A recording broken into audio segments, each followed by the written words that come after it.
Bom dia, sexto A e sexto ano B. Vamos dar continuidade ao estudo de fração e vamos trabalhar comparação de fração. Vamos então agora dar início e primeiro vamos trabalhar comparação de fração com denominadores iguais.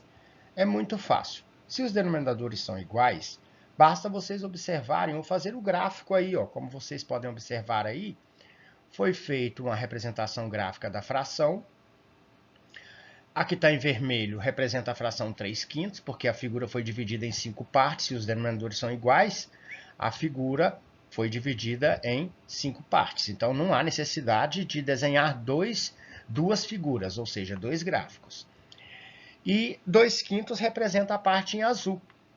Quem tem mais? 3/5. Então, automaticamente, 3/5 é maior do que 2/5.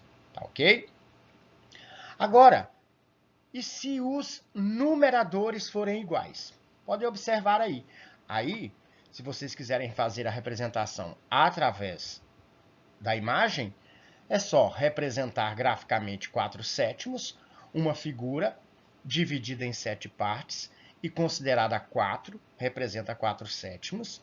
Uma outra figura representando 4/10, dividida, ou seja, em 10 partes, considerando a 4. Os numeradores são iguais, mas se vocês observarem aí, a primeira representação de 4/7 ela é bem maior do que 4/10. Logo, 4/7 é maior que 4/10.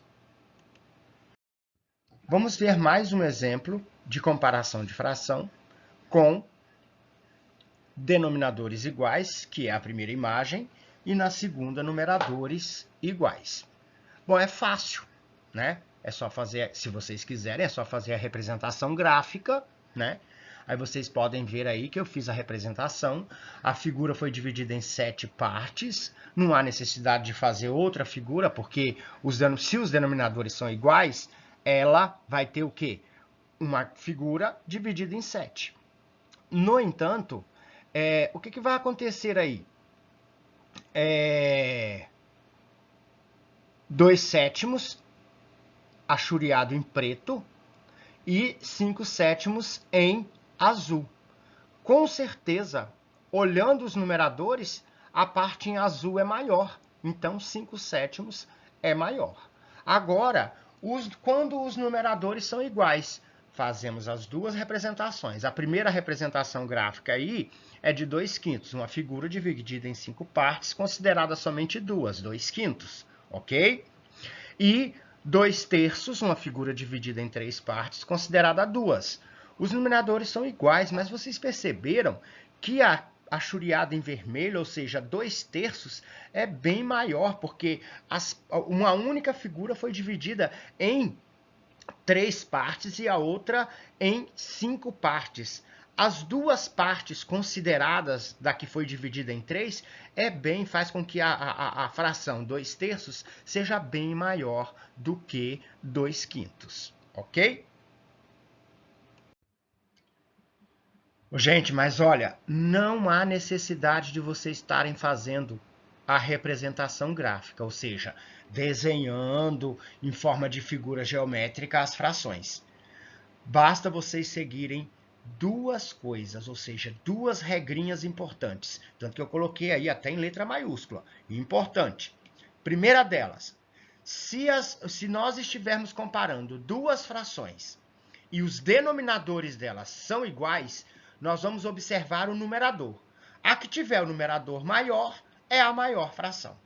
Se nós estivermos comparando duas frações e que esses numeradores são iguais, é simples. A fração maior é a que tiver o denominador menor. Então, ó, lembra bem. Se os denominadores são iguais, a fração maior é a que tiver o numerador maior. Se os numeradores são iguais, a fração maior é aquela cuja o denominador é menor. Grave essas duas regrinhas, elas vão facilitar muito a vida de vocês.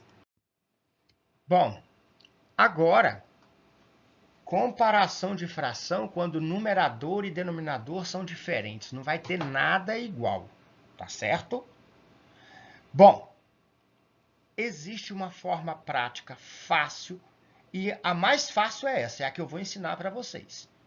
Só que vocês têm que seguir 2 passos.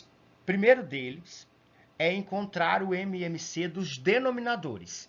No caso aqui, nós temos como exemplo 2/3 comparada a 7/12. Os denominadores é 3 e 12. É só fazer o MMC. Observem aí embaixo o MMC tirado, passo a passo, tá? De 3 e de 12. O MMC é o processo de fatoração por números primos, que nós aprendemos anteriormente, tá? Aí, primeiramente, por 2, sempre começa por 2, tá? Aí o 3 não dá, repete, o 12 sim. 12 dividido por 2 dá 6, tá? Depois, por 2 ainda, porque o 6 ainda divide, mas o 3 não, repete. 6 dividido por 2 dá 3. Agora, todos 2 dá para dividir por 3. 3 dividido por 3 dá 1. E aí faz o quê? Depois que vocês terminam, aí faz a multiplicação dos fatores primos encontrados. 3 por 2 dá 6, 6 vezes 2, 12. Então, o MMC aqui é 12. Ponto. Vamos ver agora o que faz. Depois de pronto o primeiro passo, que é encontrar o MMC, encontramos que ele é 12, é só pegar e fazer o segundo passo, que é encontrar frações equivalentes às 2 frações anteriores. Para isso, eu vou fazer o quê? Seguir esse passo a passo aí, que é encontrar frações equivalentes a 2/3 e a 7/12 de uma única vez, rapidamente, tá certo? E o passo a passo é qual? Eu vou pegar o MMC encontrado, que é 12, vou dividir pelo denominador de 2/3, que no caso é o 3, e multiplicar pelo numerador, que é 2. Olha só o passo a passo que eu coloquei para vocês. 12 dividido por 3 dá 4, 4 vezes 2, 8. Depois, 7 dividido por 12 dá 1, vezes 7, 7/12. E de acordo com a regrinha, o que diz a regra? Quando os denominadores são iguais, a fração maior é aquela que tem um numerador maior. Então, 8/12 é maior do que 7/12, ok?